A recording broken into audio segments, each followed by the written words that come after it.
Fala pessoal, bora aqui para mais um conteúdo, mais uma notícia trazendo as últimas informações para vocês da política aqui no nosso país, pessoal.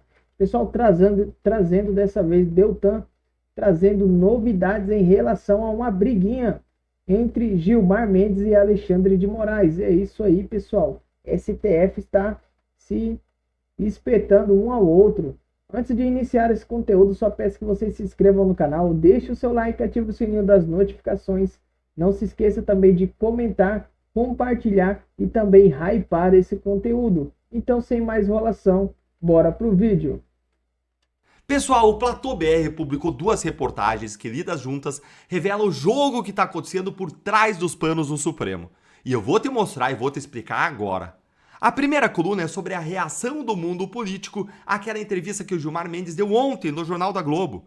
Aquela que a gente mostrou aqui no canal no último vídeo, em que ele confessou que o inquérito das fake news deve ser mantido pelo menos até as eleições. O Platô BR revela que os políticos amanheceram nesta quinta-feira preocupados com essa declaração. E o temor é claro: sem ministros próximos do comando do TSE, o decano do STF, Gilmar Mendes, pode usar o inquérito como um instrumento eleitoral. E nos bastidores já tem gente ironizando: é Gilmar 2026. O ministro ele não vai participar das eleições como candidato, mas ele vai participar como perseguidor. E ele já deu até a prova. Como a gente também mostrou aqui no canal, Gilmar pediu a Moraes que incluísse Zema, pré-candidato à presidência pelo Novo, no inquérito das fake news. Tudo por causa de um vídeo de sátira. E a resposta do Zema veio na quarta-feira à noite, no evento do Partido Novo em Brasília. Olhem aqui o que o Zema disse. Disse que o Supremo deve ser, hoje, muito provavelmente, o poder mais contaminado do Brasil. E ele completou: temos lá frutas podres que precisam ser colocadas para fora. Mas antes de eu te revelar o que realmente está por trás da irritação do Gilmar, quem está por trás, quem está deixando ele irritado e por quê, isso é o ponto mais importante desse vídeo, eu preciso te dar um recado muito rápido para a galera do direito. Gente, eu acompanho geopolítica de perto e eu vejo uma coisa clara.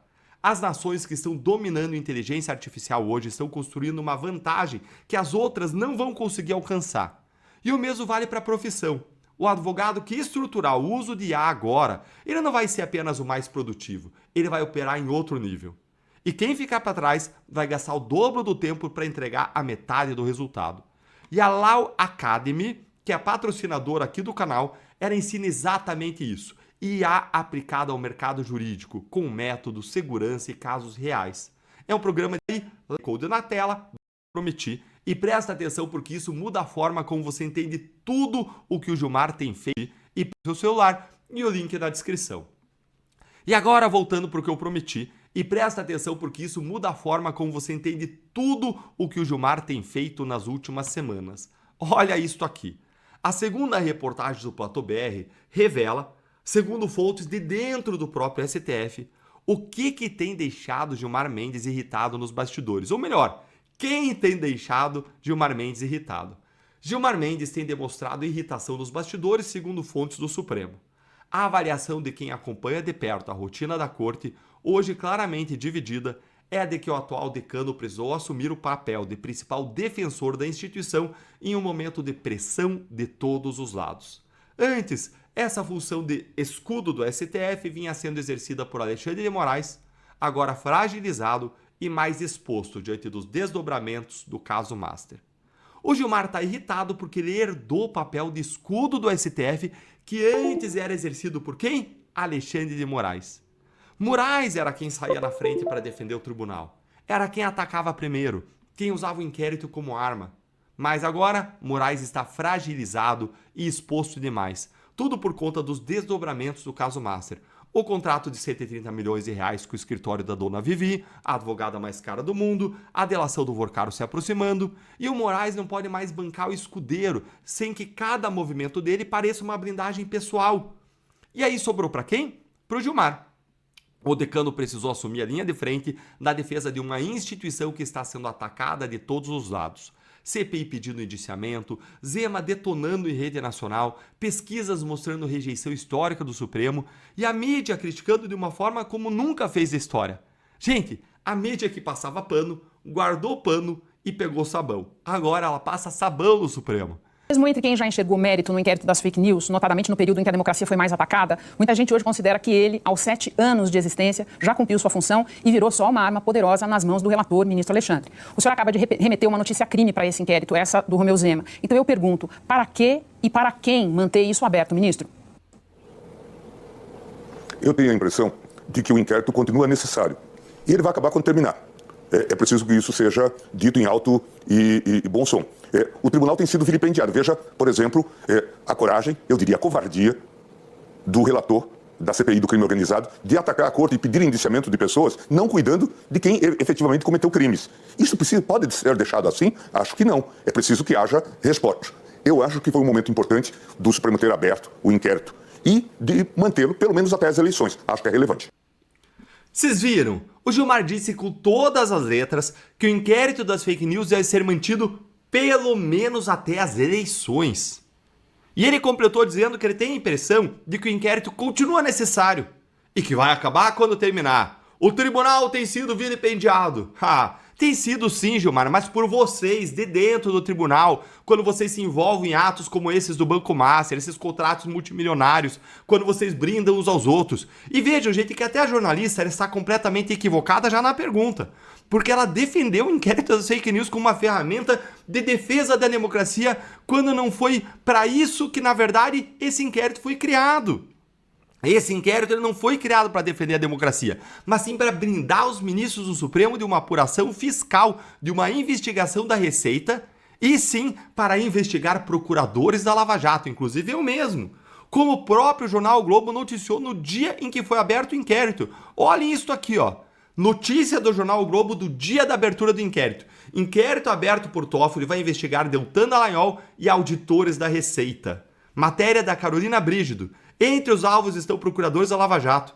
Também será investigada a ação da Receita Federal, que recentemente incluiu o ministro Gilmar Mendes, sua mulher, a advogada Guiomar, a mulher de Toffoli, a advogada Roberta Rangel, em uma lista de movimentações financeiras suspeitas.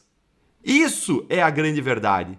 Agora lê comigo aqui o que o Enio Viterbo escreveu no X, porque ele resumiu a gravidade disso, gente, de forma cirúrgica. Olha isso aqui, ó. Gilmar Mendes confessou o uso político do inquérito das fake news. Vocês têm noção da gravidade disso? Gilmar disse com todas as letras que o inquérito das fake news deve ser mantido pelo menos até as eleições. Gente, inquérito serve para investigar crimes futuros. Não pode, gente. Inquérito é só crime passado. E segue aqui, ó. E por que mantê-lo até as eleições? E a resposta do Enio é aquilo que todo mundo pensou. Para servir de instrumento de ataque dos ministros do STF durante o processo eleitoral. Não de defesa, de ataque.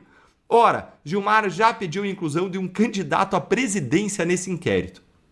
Fora o outro inquérito pedido contra o candidato Flávio Bolsonaro por críticas a Lula.